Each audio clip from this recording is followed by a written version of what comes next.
الحمد لله نحمده نستعينه ونستغفره ونتوب إليه نعوذ بالله من شرور أنفسنا ومن سيئات أعمالنا من يهده الله فلا مضل له ومن يضلل فلا هادي له وأشهد أن لا إله إلا الله وحده لا شريك له وأشهد أن محمدا عبده ورسوله يا أيها الذين آمنوا اتقوا الله حق تقاته ولا تموتن إلا وأنتم مسلمون يا أيها الناس اتقوا ربكم الذي خلقكم من نفس واحدة وخلق منها زوجها وبث منهما رجالا كثيرا ونساء واتقوا الله الذي تساءلون به والأرحام إن الله كان عليكم رقيبا يا أيها الذين آمنوا اتقوا الله وقولوا قولا سديدا يصلح لكم أعمالكم ويغفر لكم ذنوبكم ومن يطيع الله ورسوله فقد فاز فوزا عظيما أما بعد فيا عباد الله أوصيكم بالتقوى والطاعة إن الله مع الذين اتقوا والذين هم محسنون. Değerli kardeşler, değerli müminler, ilk önce sizi təqvalı olmağa dəvət edirəm və Peyğəmbərimiz sallallahu aleyhi ve sellem hədis şərifində buyurur, zərər vurmaq yoxdur, zərər qarşılığında da zərər vermək yoxdur. Zülm dedikdə, değerli kardeşler, ilk olarak ağla insanların bir-birlerine karşı olan hareketlerindeki yanlışlık, pis ve zərəri davranışlar gelir ki, bu davranışlar da zulm olarak tanınmıştır. Allah Teala yer üzerinde ağıl ve düşünce nimeti ile yarattığı en mükemmel ve izzetli varlığı olan insan, ona verilen hayat o kadar değerlidir ki, irqindən, dinindən, düşüncesinden, milli mənsubiyyətindən asılı olmayaraq Allah Teala insanın can toxunulmazlığını bizim nəzərimizə təkidlə çatdırır və İsra surəsinin 33. ayəsində Allahın halal qıldığı cana haqsız yerə qəsd etməyin buyuraraq haqsız yerə qəsd etmənin böyük günah olaraq dəyərləndirir. Biz müsəlmanların da mədəniyyətinin əsasını İslam mədəniyyəti təşkil etməkdədir.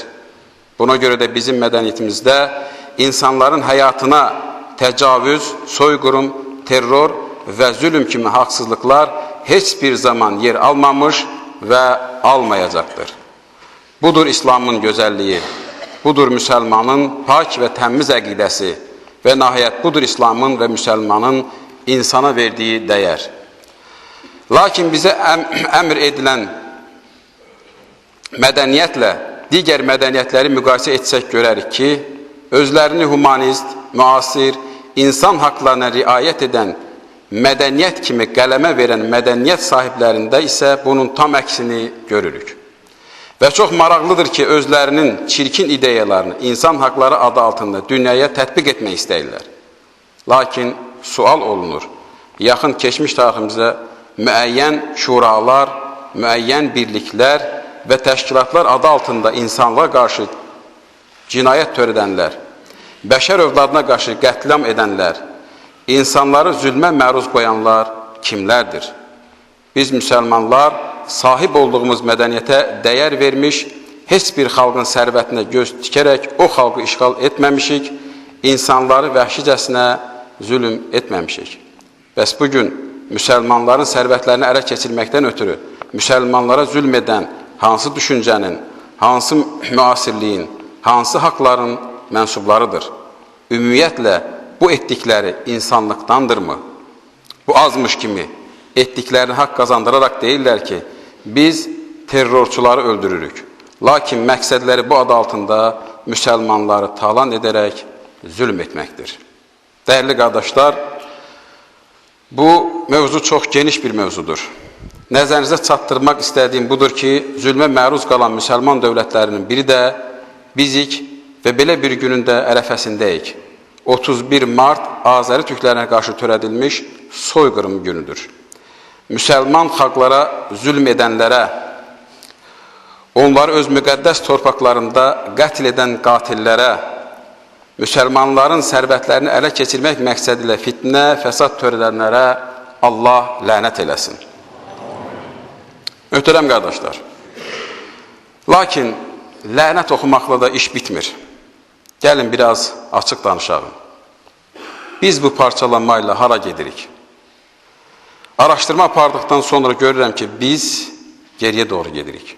Çünki tarix səhnəsinə sırağa gün çıxmış millətlər də biz müsəlmanlardan irəlidədirlər. İnsanı dəhşətə gətirən budur ki, bu dövlətlər bizdən var dövləti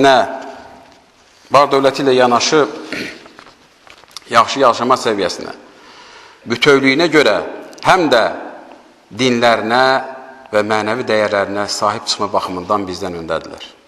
Görəsən, biz harada büdürəmişik? Bizim faciəmiz haradan başlayır? Nəyə görə başımıza gələn faciələrdən ayrılmırıq? Xristian və yahudilər öz işlərini görüblər və görməkdə də davam edirlər. Öz təəssübkeşliklərində bariz, açıq şəkildə də biz müsəlmanlar dövlətlərin üzərində göstərirlər. Biz müsəlman aləmi indi dünyanın ən dağıdıcı silahları ilə üz-üzə qalmışıq. Bugün biz müsəlmanlar demək olar ki, tamamən qərb dünyasından asılıyıq. Ha fikirləşirəm, çək-çevir edirəm, bu dərdlərin səbəbkarının yalnız və yalnız qismən də çox özümüzdə olduğunu görürəm. Hamısı Quran və sünnəyə haqqı ilə rəayət etməməyimizdən gəlir. Çünki Quran-ı Kərim həqiqətən də möminlər qardaşdır təlqin edirsə, biz müsəlmanlarda bunun əksi olaraq bir-birimizə qarşı yadlaşma, ügeyləşmə, milliliyimizə də qarşı biganəlik var. Görün, nə günə qalmışıq ki, 20-ci yüzillikdə təkcə parçalanmış xalqlar deyil, ümumən qərbdə bütövləşməyə doğru getdiyi bir vaxtda, belə ki, müəyyən təşkilatlar, BMT, Avropa Birliyi, Avropa Şurası, NATO və s. vasitəsilə bütövləşərək biri digərinə yardım göstərməklə hər xalq özünün milliliyini, dinini qoruyub saxlayır. Biz müsəlmanlarda sünnilik, şiəlik, təriqətçilik, cəmaatçılıq baş alıb gedir. Lakin fikirləşmirik ki, parçalanmağımızın ucbatından eyni ruhun, eyni mənəviyyatın, eyni qanın, eyni dərdin şərikləri olan milyonlarla ailələr və xalqlar bəla çəkirlər. Dində aparıcı rol oynayan və bəzi üzdən İraq dəvətçilər şəriət qanunlarını çətinləşdirirlər. Hətta deyərdim ki, şəriət qanunlarını özününkiləşdirirlər ki, bu da İslam dininin hamıya qucaq açan bir din deyil, avtoritar din olduğunu göstərməkdədir. Dəyərli qardaşlar, məzhəblərin olması da, cəmaatın olması da yaxşıdır. Bir məsələ bunun ətrafındadır ki, bunların arasında mübahisə də ola bilər, fikir ayrılığı da mümkündür. Lakin bu mübahisələri, bu fikir ayrılıqları edərkən səhabə ədəbinə riayət edərək qarşı tərəfi düşmən, kafir və s.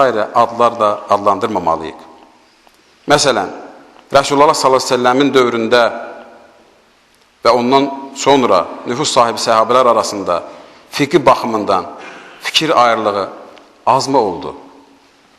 Amma onlar bir-birlərini küfür və azğınlıqda ittiham etmədiklərinə görə az bir müddətdə dünyanın böyük bir hissəsini fəth etdilər. Bizlər isə onların yolunda olmaq iddiası ilə bir-birimizi düşmən kimi baxır, məzhəb, cəmaat və firqə təəssübünə qapılırıq. Nəticədə başımıza gələn zülmlər və bəlalar olur. Axı Allah Taala öz ayəsində bizlərə açıq-aşkar buyurur ki, Estağfirullah və atiyullah və rasulahu və la tanaza'u və tefşalu və tasbarihakum. Allaha və onun elçisinə itaət edin. Bir-birinizlə mübahisə etməyin, yoxsa ruhdan düşər və zəifləyərsiniz. Ənfal surəsinin 46-cı ayə. Əziz qardaşlar, dəyərli möminlər, eşidin və bilin. Biz müsəlmanlar zülmə məruz qalmışıq, ona görə ki, zəifləmişik. Zəifləmişik, ona görə ki, ruhdan düşmüşük. Ruhdan düşmüşük, ona görə ki, bir-birimizlə mübahisə edir, çəkişir və bir-birimizi təhqir edir və ya üzünə gülür, arxasından deyirik ki, bu filancıdır, filan yerdəndir, filan cəmaatdandır, filan kəsdəndir. Bütün bunlar da ona görədir ki, ona görə başımıza gəlir ki, Allah və Rəsul dediklərinə haqqı ilə riayət etmirik. Səhabələr, Allah onlardan razı olsun, qoyduqları mühacir və ənsar qardaşlığını dərk etmirik. Yaşadığımız günlər də bunun bariz nümunələrindən biridir. Amma, əziz möminlər, dəyərli qardaşlar, ümidsizliyə qapılmayaq. Ümidsiz şeytandır. Allah Teala Quran-ı Kərimdə buyurur, Estağfirullah. وَلْيَنْصُرَنَّ اللّٰهُ مَنْ يَنْصُرُهُ. Allah ona öz dininə yardım edənlərə şübhəsiz ki, yardım edər. Əziz möminlər, dəyərli qardaşlar, biz də bir-birimizə müsəlman olaraq yardımcı olağın ki, uca Allah da bizə yardım etsin. Bugün bizim mühacir və ənsar qardaşlığına ehtiyacımız çoxdur.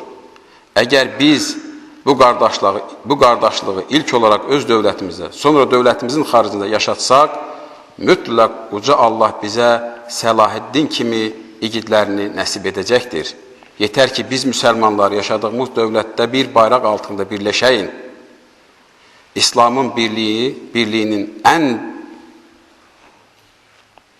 diqqətə çəkən tərəfi Quran əxlaqının tələbi olan birlik və ədalət, mülayimlik və sülhvericilik kimi xüsusiyyətlərin ən gözəl şəkildə təmsil etməliyik.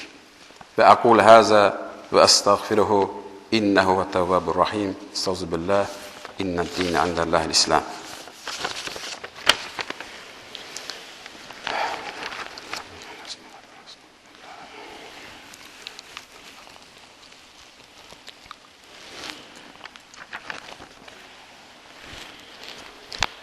Elhamdülillah, hamdan kamilina və salatu və salamu ala seyyidina Muhammedin və sahbi əcmain, tə'zimən li nəbih və təkrimən li səfi və qalə azza və cəllə min qailən muxbirə və amirə innə Allah və mələkəti yüsəllun alə nəbi. Ya eyyuhəl-ləzina amanu sallu aleyhi və səllimu təslimə. Allahümmə salli ala seyyidina Muhammedin və ala ali Muhammed kəmə salleyt ala İbrahim və ala ali İbrahim innəkə məcid. Allahümmə bərəkdə alə Muhammedin və ala ali Muhammed kəmə bərəkdə alə İbrahim və ala ali İbrahim innəkə məcid. Allahümmə vardini xulafə Raşidin, Seyyidil Əbu Bəkir, Seyyidil Ömər, Seyyidil Osman, Seyyidil Ali və bəqiyyətil haşərətil mübəşşərə, zül sidqi vəl vəfəyi və cəmil mühacirin vəl ənsar və mittəbəm lə yə'mül cəzə və cəmil müminə vəl müminət vəl müslimə vəl müslimət ələhyəhum minhum vəl əmvat. Allahım, sən müsəlman ümmətinə yardım et, ya Rabbil Aləmin. Allahım, sən Məhəmməd ümmətinə məğfirət elə, ya Rabbil Aləmin. Allahım, sən Məhəmməd ümmətinə güc və qüvvət ver, ya Rabbil Aləmin. Allahım, sən Məhəmməd ümmətinə şeytanın şərindən, nəfsin ənaniyyətindən, cahilin cəhalətindən, zalimin zülmündən qoru, ya Rabbil Aləmin. Allahım, İslam dünyasındakı zülmə məruz qalan bazı qardaşlarımıza yardım elə, ya Rabbil Aləmin. Allahım, sən bu ümmətdən xəstə olanlara şəfa ver, dərddə olanlara dəva ver, ya Rabbil Aləmin. Allahümmə işfi, əntə şəfi və lə şifə illə şifəkə, əş-şifəkə lə yuqadir siqəmə, ya Rabbil Aləmin. Xəstə, ağır xəstə olan bir bacımızın oğlu var, onu dua edək, inşallah Allah ona şəfa versin. Bir daha qeyd edirəm, gələn cümə saat 2-də olacaq cümə namazı. Yəni, təkrar olaraq qeyd edim, sabah gələn cümədən saatların çəkilməsi ilə əlaqədar olaraq cümə namazı saat 2-də qılacaqdır. Estağfirullah, innəllaha ya'muru bil adli vəl ihsani və ita'i zil qurbə və yanha anil fahşai vəl münkər vəl ba'i yazdikum lealləkum təzəkkarun və aqimis salah, innəs salata tənə anil fahşai vəl münkər Dəyərli qardaşlar, dəyərli möminlər, Allah Teala bizə ədalət görməyi, olmağı, yaxşılıqlar edib, pisliklərdən çəkinməyi, qohum əqrəba ilə sıx, gözəl münasibətlər saxlamağı əmr edir. Bütün bu əməllərdə biz namazımızla nail ola bilərik. Çünki namaz, Allah Teala'nın buyurduğu kimi də namaz insanı bütün pislik və çirkinliklərdən çəkindirir. Namaza qalxaq.